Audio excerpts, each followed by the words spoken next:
The Senate could begin consideration of the $1.9 trillion COVID relief measure as soon as Wednesday, with final votes as late as Thursday, pending full Democratic support and sign-off from the parliamentarian. Senators proposed tax penalties on big companies that pay low wages, along with incentives for smaller companies as an alternative, but that has been abandoned.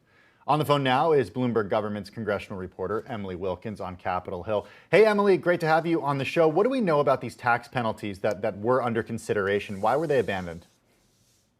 So part of it is just sort of trying to make sure that you can get all 50 senators on board, but also do so bearing in mind that lawmakers want to pass this before March 14th, because that's the day that supplemental unemployment benefits run out. Lawmakers do not want to see that happen. This is the deadline they've been working toward. Going into the weekend, some of these ideas seem to have momentum, but it seems that now coming out of the weekend, it's just decided that it's going to take too much time to try and get everyone on board and in agreement with language. Is it fair to say that's the same reason as to why it appears that the final bill will not include something about increasing the minimum wage to $15 an hour over the next few years? Yeah, I mean, remember that part of the problem in getting that $15 in is that lawmakers, they're not using the regular legislative process here.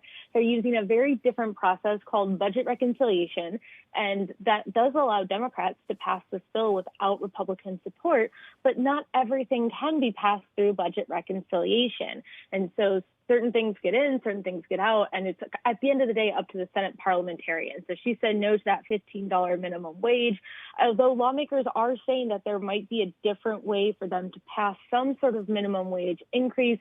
There's been talk about doing something less than $15, perhaps $11, like Senator Joe Manchin has mentioned, or even $10, like you've seen some Republicans put forward. Yeah, as a reminder, the minimum wage has not gone up since 2009, $7.25 federally, but many states do have higher minimum wages.